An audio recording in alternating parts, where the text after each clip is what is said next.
Hey guys, welcome to the study with Mayank. मैं हूं आपका मयंक और आज ला रहा हूं मैं आपके लिए NCERT fine arts class 11th की पाठ्य पुस्तक भारतीय कला एवं संस्कृति से इसके MCQ। आज इसी क्रम में आपका यहाँ पर अध्याय 7वां है। यहाँ पर हम भारतीय कांस्य प्रतिमाएं इनसे संबंधित प्रश्नों को देखेंगे। तो चलिए स्टार्ट करते हैं आज का वीडियो। देखते हैं मैं क्या क्या डिस्कस करना है यहाँ पर। आज का पहला प्रश्न है आपका, भारतीय कांस्य प्रतिमाओं के संदर्भ में निम्नलिखित कथनों पर विचार कीजिए। पूछा गया है कौन सा कथन यहाँ पर सत्य है। पहला है, कांसा एक मिश्र धातु है जो तांबे और जस्ते के योग से बनाई जाती है। भारतीयों ने सिंधु घाटी की सभ्यता के अति प्राचीन काल में ही कांसा ढलाई के लिए सिरे पेड़ू यानी कि लुप्त मोम की प्रक्रिया सीख ली थी। थर्ड है आपका, हड़प्पा से प्राप्त नाचती हुई लड़की यानी कि नर्तकी की प्रतिमा सबसे प्राचीन कांस्य मूर्ति है जिसका काल 2500 ईसा पूर्व माना जाता है। देखिए, कांसा एक जो है आपकी एक मिश्र धातु है और ये तांबा और जस्ते के योग से नहीं बनाई जाती है बल्कि तांबा और टिन के योग से बनाई जाती है। ध्यान देना आप, ये तांबा और टिन को मिलाकर कांसा बनाया जाता है। और ये वाला प्रश्न जो है आपका NDA एग्जाम में भी पूछा गया है और अन्य एक दिवसीय एग्जाम जितने भी होते हैं उनमें भी कई बार ये पूछा गया है। तांबे और जस्ते के योग से जो धातु बनती है उसे पीतल कहते हैं यानी ब्रास कहते हैं। तो यहाँ पर पहला वाला कथन गलत हो जाएगा। भारतीयों ने जो है सिंधु घाटी की सभ्यता का जो अति प्राचीन समय है उसी समय से भारतीय जो है कांसा ढलाई का काम जानते थे और वहाँ पर भी जो आज हम टेक्निक यूज करते हैं मूर्ति बनाने के लिए, लुप्त मोम की प्रक्रिया वाली टेक्निक, वो टेक्निक वहाँ भी यूज होती थी। तो यहाँ पर आपका सेकंड वाला कथन आपका बिल्कुल सही है। देखिए, ध्यान देना आप, हम लोगों ने NCERT जो क्लास 6 की किताब पढ़ी है तो वहाँ पर हम पहले क्लियर कर चुके हैं कि जो नर्तकी की प्रतिमा प्राप्त हुई है वो हड़प्पा से प्राप्त नहीं हुई है बल्कि मोहनजोदड़ो के स्थल से प्राप्त हुई है, यानी कि वो मोहनजोदड़ो से प्राप्त हुई है ना कि हड़प्पा से। तो आपका यहाँ पर थर्ड वाला ऑप्शन जो है ये गलत हो जाएगा। तो यहाँ पर आंसर जो आपका सही है वो है बी वाला, केवल सेकंड। सेकंड प्रश्न है अब आपका, भारत के अनेक क्षेत्रों में पाई गई बौद्ध, हिंदू और जैन देवी देवताओं की कांस्य प्रतिमाओं के संदर्भ में निम्नलिखित कथनों पर विचार कीजिए। पूछा गया है कौन सा कथन यहाँ पर सत्य है। पहला है, इन प्रतिमाओं का काल 2वीं शताब्दी से 16वीं शताब्दी तक का है। सेकंड, इनमें से अधिकांश प्रतिमाएं आनुष्ठानिक पूजा के लिए बनाई गई थी लेकिन ये रूप एवं सौंदर्य की दृष्टि से अत्यंत आकर्षक एवं उत्कृष्ट हैं। देखिए, बात की जाए हमारे भारत की प्राचीन कांस्य प्रतिमाओं की तो हमारे भारत में जो भी कांस्य प्रतिमाएं मिली हैं, चाहे वो बौद्ध धर्म से संबंधित हैं, हिंदू देवी देवताओं से संबंधित हैं या जैन देवी देवताओं से संबंधित हैं, उनका कालक्रम जो है 2वीं शताब्दी से स्टार्ट होता है, 16वीं शताब्दी तक का उनका कालक्रम देखने को मिलता है। तो यहाँ पर आपका पहला वाला कथन बिल्कुल सही है। इनमें हम ये देखेंगे कि जितनी भी प्रतिमाएं हैं वो सब आनुष्ठानिक पूजा के लिए बनाई गई थी, चाहे वो घर के रखने के लिए, पूजा करने के लिए बनाई गई हों या फिर किसी मंदिर में स्थापित करने के लिए बनाई हों। इस तरह की मूर्तियां हैं तो ये काफ़ी सुंदर हैं और अत्यंत आकर्षक भी हैं और उत्कृष्ट किस्म की हैं। तो यहाँ पर सेकंड वाला कथन भी आपका सही है। इसके अलावा आप ये देखेंगे कि हमें प्राचीन काल में हमारी जो जनजातियां हैं वो भी लोस्ट वैक्स टेक्निक से मूर्तियां बनाया करती थी, कांसे की ढलाई किया करती थी, यानी कि लुप्त मोम की जो प्रक्रिया है उसका पालन करते हुए वो कांसे की मूर्तियां वो भी बनाते थे। तो ऐसे भी हमें प्रमाण मिलते हैं। तो यहाँ पर आपके दोनों ही कथन सही हैं। तो आंसर होगा आपका सी, 1 और 2 दोनों। तीसरा प्रश्न है अब आपका, दायमाबाद में हुई पुरातत्व खुदाई में प्राप्त हुआ छोटी छोटी कांस्य प्रतिमाओं का समूह किस राज्य से संबंधित है? गुजरात, MP, ओडिशा, महाराष्ट्र। देखिए, दायमाबाद में जो खुदाई हुई है, पुरातत्व खुदाई हुई है, तो वहाँ पर उसके बाद जो है छोटी छोटी जो कांसे की मूर्तियाँ इनका एक समूह निकला है और ये जो है दायमाबाद जो स्थल है आपका ये महाराष्ट्र में पड़ता है। तो यहाँ पर आंसर होगा डी वाला। तो यहाँ पर आंसर है आपका डी, तीसरे का डी। चौथा प्रश्न है अब आपका, बिहार राज्य के चौसा स्थल से पाई गई जैन तीर्थंकरों की कांस्य प्रतिमाओं के संदर्भ में निम्नलिखित कथनों पर विचार कीजिए।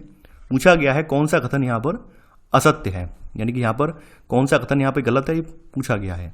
पहला है, ये प्रतिमाएं ईसा पूर्व 2वीं शताब्दी यानी कि मौर्य काल की बताई जाती हैं। सेकंड है यहाँ पर, आदिनाथ या वृषभनाथ की प्रतिमा का निर्माण बहुत कुशलता से किया गया है जिसे उनके कंधों पर फैली हुई लंबी केस लटों से पहचाना जाता है। अन्य तीर्थंकर छोटे घुंघराले केस में दिखाए जाते हैं। देखिए, बात करें जो बिहार राज्य का चौसा स्थल है, यहाँ से जैन तीर्थंकरों की जो मूर्तियां मिली हैं इनका काल जो है ईसा पूर्व का नहीं है, यानी ईसा पूर्व 2वीं शताब्दी का नहीं है, बल्कि ये दूसरी शताब्दी की हैं और ये कुषाण काल से संबंधित है, मौर्य काल से भी नहीं है, ये कुषाण काल की प्रतिमाएं हैं। यानी ये कुषाण काल की प्रतिमाएं हैं और दूसरी शताब्दी की प्रतिमाएं हैं, ना कि ईसा पूर्व दूसरी शताब्दी की। तो यहां पर आपका पहला वाला कथन गलत हो जाएगा।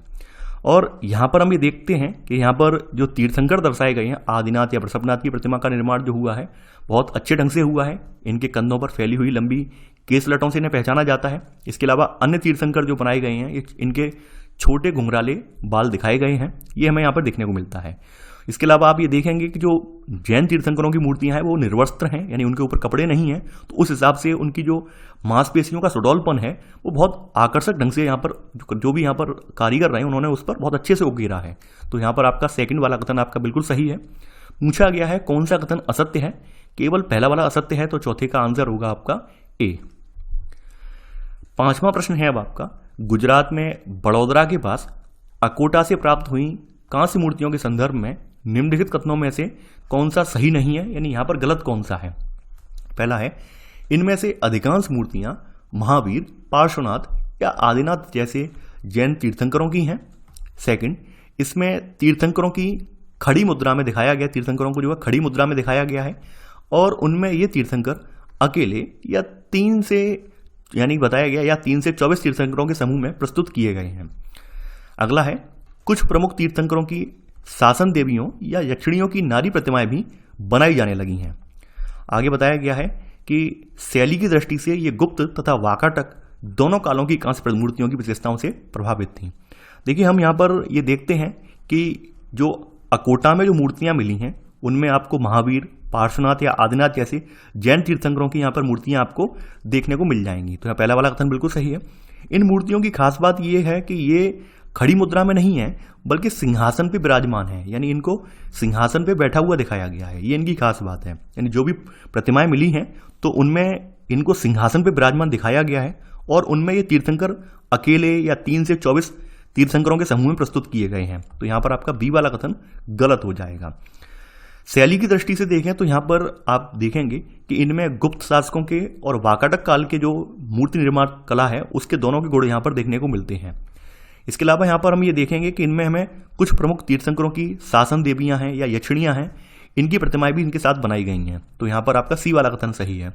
यहाँ पर आपका जो गलत वाला कथन है वो है 5वें का बी, तो आंसर है आपका बी वाला। छठवां प्रश्न है अब आपका, मथुरा शैली और सारनाथ शैली में बनी कांस्य प्रतिमाओं के संदर्भ में निम्नलिखित कथनों पर विचार कीजिए। पूछा गया है कौन सा कथन यहाँ पर सत्य है।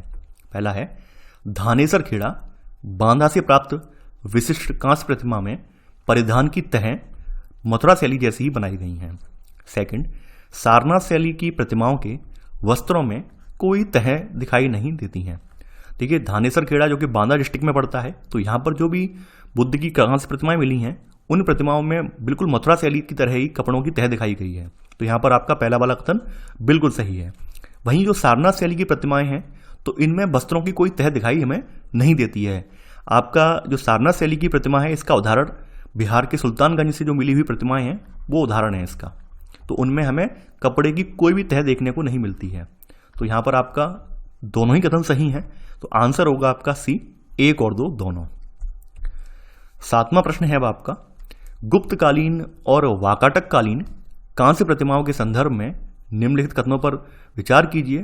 पूछा गया है कौन सा कथन यहाँ पर असत्य है। पहला है, फोफनार महाराष्ट्र से प्राप्त बुद्ध की वाकाटक कालीन कांस्य प्रतिमाएं गुप्तकालीन कांस्य प्रतिमाओं की समकालीन है। सेकंड, गुप्त और वाकाटक कालीन कांस्य प्रतिमाएं सुबाह्य थीं और बौद्ध भिक्षुक उन्हें व्यक्तिगत रूप से पूजा करने के लिए अपने साथ कहीं भी ले जा सकते थे अथवा बौद्ध विहारों में कहीं भी स्थापित कर सकते थे। देखिए बात की जाए गुप्तकालीन और वाकाटक कालीन जो कांस्य प्रतिमाएं हैं इनकी, तो जो फोफनार महाराष्ट्र से हमें बुद्ध की जो वाकाटक कालीन प्रतिमाएं मिली हैं तो ये जो है आपकी ये गुप्तकालीन कांस्य प्रतिमाओं के समकालीन है, यानी इनका जो निर्माण हुआ है वो गुप्तकालीन कांस्य प्रतिमाओं के समान ही हुआ है, उनके समय में ही हुआ है। यहाँ पर आपका पहला वाला कथन बिल्कुल सही है। इसके अलावा आप ये देखेंगे यहाँ पर कि इनमें ईसा की 3री शताब्दी में जो आंध्र प्रदेश की अमरावती शैली है इसका प्रभाव भी दृष्टिगोचर इनमें होता है। इसके अलावा जो गुप्त और वाकाटक कालीन प्रतिमाओं की सबसे खास बात यह थी कि अब तक जो प्रतिमाएं बनाई जाती थी, यानी प्राचीन समय में जो भी प्रतिमाएं बनाई जाती थी, वो भारी भरकम और बड़ी प्रतिमाएं बनाई जाती थी। लेकिन गुप्त और वाकाटक काल की जो प्रतिमाएं हैं वो काफ़ी छोटी बनाई जा रही हैं, और छोटी प्रतिमाएं बनाने की वजह से क्या है, जो भी बौद्ध भिक्षु हैं उन्हें वो अपने साथ ले जा सकते हैं, यानी उन्हें व्यक्तिगत रूप से पूजा करने के लिए अपने साथ कहीं भी ले जा सकते थे। इसके अलावा बौद्ध विहारों में वो कहीं भी उसे स्थापित कर सकते थे, ये इनकी खास बात है। यहाँ पर आपका सेकंड वाला कथन भी सही है। पूछा गया है कौन सा कथन असत्य है, तो ना तो पहला वाला कथन असत्य है और ना ही दूसरा सत्य है, तो सातवें का आंसर होगा आपका डी वाला। आठवां प्रश्न है अब आपका, हिमाचल और कश्मीर क्षेत्र की कांस्य प्रतिमाओं के संदर्भ में निम्नलिखित कथनों में से कौन सा सही नहीं है, ये आपको बताना है। पहला है, हिमाचल प्रदेश और कश्मीर के क्षेत्रों में भी बौद्ध देवताओं तथा हिंदू देवी देवताओं की कांस्य प्रतिमाएं बनाई जाती थीं। सेकंड, इन क्षेत्रों में 4 सिरों वाली अर्थात चतुरानन विष्णु की पूजा की जाती थी। अगला है, विष्णु की चतुरानन जो मूर्ति है, इसका मध्यवर्ती या केंद्रीय मुख वासुदेव का होता है और बाकी 2 मुख नरसिंह और वराह के होते हैं। अगला है, नरसिंह अवतार या महिषासुर मर्दिनी की मूर्तियां कश्मीर में पाई जाने वाली मूर्तियों में अत्यंत प्रचलित एवं लोकप्रिय रही हैं। देखिए यहाँ पर बात करें तो हिमाचल प्रदेश और जो कश्मीर वाला रीजन है, ये खास करके बौद्ध संस्कृति और हिंदू संस्कृति का प्रमुख केंद्र रहा है। तो यहाँ पर बौद्ध देवताओं की और वहीं साथ में हिंदू देवी देवताओं की कांस्य प्रतिमाएं भी यहाँ पर बनाई जाती थी। तो पहला वाला ऑप्शन यहाँ पर बिल्कुल सही है। और इनमें से जो अधिकांश मूर्तियां हैं वो आप देखेंगे वो 8वीं, 9वीं और 10वीं शताब्दी में बनाई हुई मूर्तियां हैं। तो यहाँ पर पहला वाला कथन आपका बिल्कुल सही है। इसके अलावा यहाँ पर कुछ ध्यान देने वाली बात यह है कि यहाँ पर भगवान विष्णु की प्रतिमाएं जो है सबसे ज़्यादा बनाई गई हैं, उनकी प्रतिमाओं की बहुलता देखने को मिलेगी, सबसे ज़्यादा प्रतिमाएं विष्णु की देखने को मिलेंगी।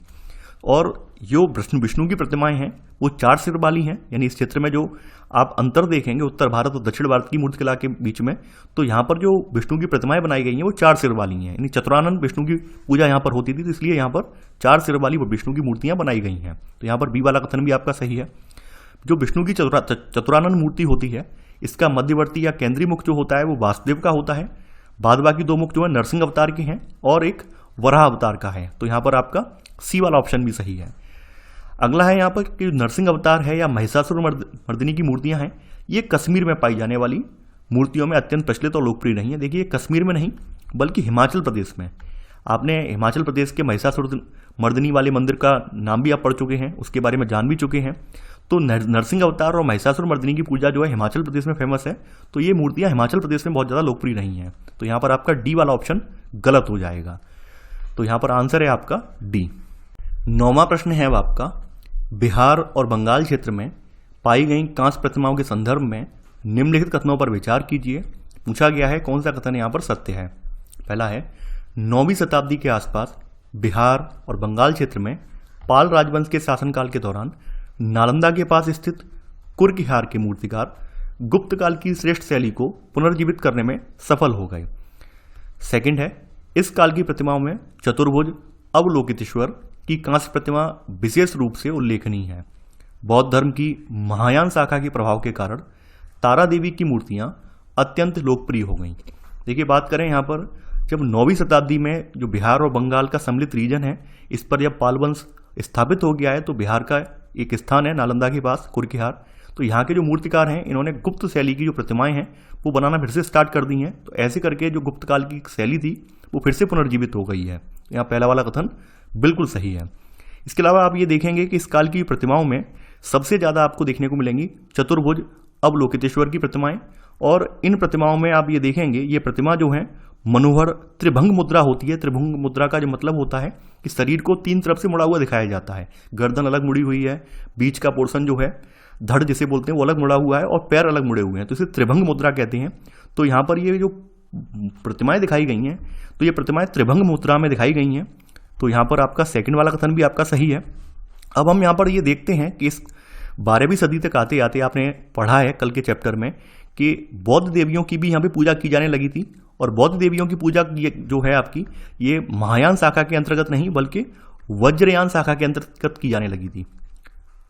तो वज्रयान शाखा के अंतर्गत यहाँ पे ये पूजा स्टार्ट हो गई है जब देवियों की, तो इसके अंतर्गत तो तारा देवी की मूर्तियां हैं ये अत्यंत लोकप्रिय हो गई हैं, और इन मूर्तियों में तारा को जो है सिंहासन पर विराजमान दिखाया गया है। तो यहाँ पर आपका थर्ड वाला स्टेटमेंट गलत हो जाएगा। केवल 1 और 2 कथन सही है, तो 9वें का आंसर है आपका ए, केवल 1 और 2। 10वां प्रश्न है अब आपका, दक्षिण भारत में कांस्य ढलाई की तकनीक के विकास के संदर्भ में निम्नलिखित कथनों पर विचार कीजिए। पूछा गया है कौन सा कथन असत्य है। चोल काल में 8वीं तथा 9वीं शताब्दियों के दौरान कांस्य प्रतिमाएं बहुतायत में बनाई जाने लगी थी। सेकंड है, 10वीं से 12वीं शताब्दी के बीच पल्लव वंश के शासनकाल में कुछ अत्यंत सुंदर एवं उत्कृष्ट स्तर की कांस्य प्रतिमाएं बनाई गईं। अगला है, कांस्य प्रतिमाएं बनाने की उत्तम तकनीक और कला आज भी दक्षिण भारत विशेष रूप से कुंभकोणम में प्रचलित है। चौथा है, इस कला के संरक्षकों में चोल वंशीय विधवा महारानी सेम्वियान महादेवी का नाम विशेष रूप से उल्लेखनीय है। देखिए, बात करें तो आपको पता है कि चोलों से पहले पल्लव आते हैं यहाँ पर। तो पल्लवों ने वास्तुकला का विकास सबसे ज़्यादा किया था यहाँ पे चोलों से पहले। तो पल्लवों ने, आप ये देखेंगे जो पल्लव राजवंश के शासक हैं, तो उनके काल में वास्तुकला का विकास हुआ ही हुआ है, साथ में ही मूर्तिकला का भी विकास हुआ है। तो पल्लव काल में 8वीं और 9वीं शताब्दियों के दौरान जो कांस्य प्रतिमाएं हैं ये बहुतायत में वहाँ पर साउथ में बनाई जाने लगी हैं। ये चोलों काल में नहीं बनाई गई हैं बल्कि पल्लव काल में, और पल्लवों का समय चोलों से पहले है। तो यहाँ पर पहला वाला स्टेटमेंट गलत हो जाएगा। वहीं 10वीं और 12वीं शताब्दी के बीच का समय जो है ये पल्लव वंश का समय नहीं है बल्कि ये चोल वंश का समय है। ये चोल वंश का समय है। तो यहाँ पर आपका सेकंड वाला कथन भी गलत हो जाएगा। और चोल वंश के समय तक आते आते कांस्य प्रतिमाएं जो होती वो अपने उत्कृष्ट स्तर पर पहुंच गई थी। और ये कांस्य प्रतिमा बनाने की तकनीक आज भी साउथ में मौजूद है, खास करके जो कुंभकोणम वाला इलाका है वो इसी के लिए फेमस है। तो यहाँ पर थर्ड वाला कथन भी आपका सही है।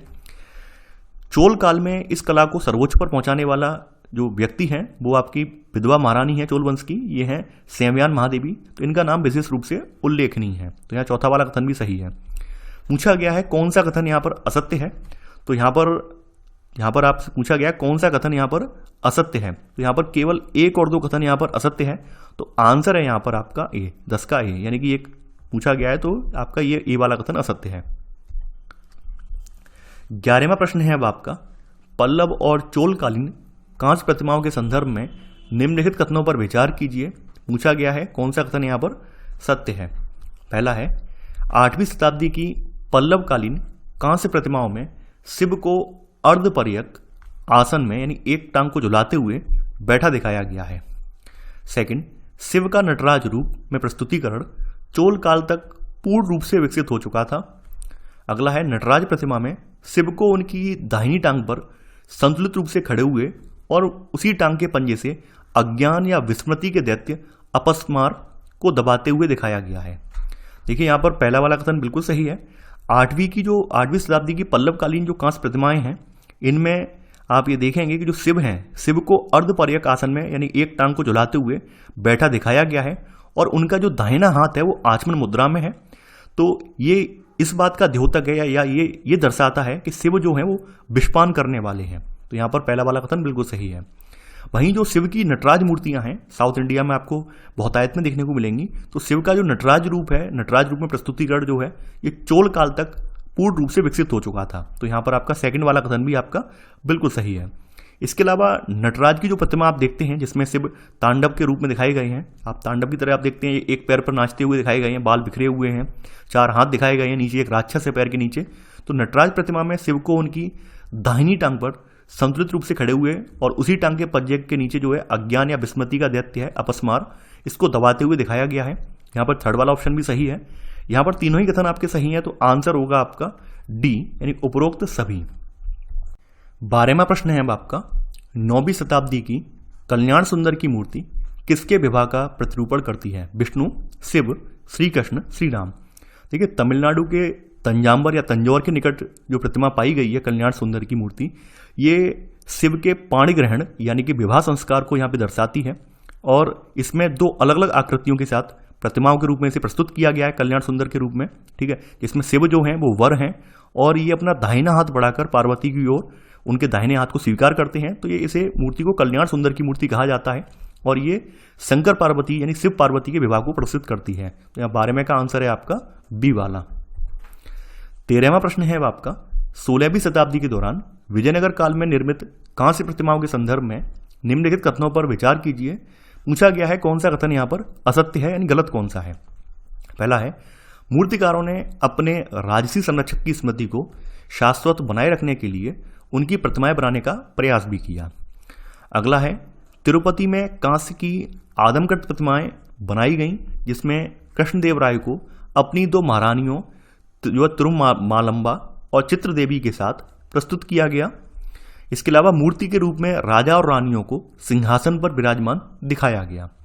देखिए, बात करें यहाँ पर 16वीं शताब्दी के दौरान आंध्र प्रदेश के विजयनगर काल में, यानी जिसको विजयनगर काल भी कहा जाता है, इसमें मूर्तिकारों ने अपने राजसी संरक्षक की स्मृति को सहेजने के लिए या उसको शाश्वत बनाए रखने के लिए उनकी प्रतिमाएं बनाना भी स्टार्ट कर दिया। अब तक तो हमने देखा था कि हिंदू, बौद्ध या जैन देवी देवताओं की मूर्तियां बनाई जाती थी, प्रतिमाएं बनाई जाती थी, लेकिन अब विजयनगर काल के जो भी कलाकार हैं या जो भी मूर्तिकार हैं, उन्होंने अपने राजा रानी की प्रतिमाएं बनाना स्टार्ट कर दिया।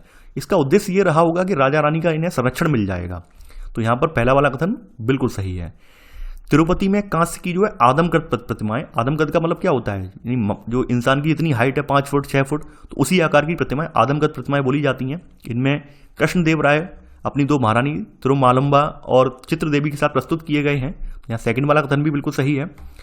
आप ये देखेंगे इन प्रतिमाओं में मूर्तिकार ने उनके वास्तविक चेहरों की विशेषताओं को कुछ आदर्श तत्वों के साथ प्रस्तुत करने का प्रयत्न किया है। इसके अलावा मूर्ति के रूप में राजा और रानी को सिंहासन पर विराजमान दिखाया गया, ये गलत है। मूर्ति के रूप में आप ये देखेंगे राजा और रानियों को प्रार्थना करते हुए दिखाया गया है, यानी ये ईश्वर की भक्ति या आराधना कर रहे हैं, प्रार्थना कर रहे हैं। तो आपका थर्ड वाला जो है यहाँ पर कथन, ये गलत हो जाएगा। पूछा गया है कौन सा कथन असत्य है, तो केवल तीसरा वाला यानी सी वाला ऑप्शन होगा। 13वें का आंसर है आपका सी। ये था हमारा आज का वीडियो। आई होप आपको ये वीडियो पसंद आया होगा। आप इस वीडियो को लाइक और शेयर करना बिल्कुल ना भूलें। और केवल हमारा यहाँ पर एक अध्याय और रह गया है, उसके बाद हम नवीन श्रृंखला स्टार्ट कर देंगे, नवीन सीरीज स्टार्ट कर देंगे। तो तब तक के लिए बने रहिए और जुड़े रहिए मेरे साथ। तो चलिए आज के लिए बस इतना ही। Thanks for watching. जय हिंद।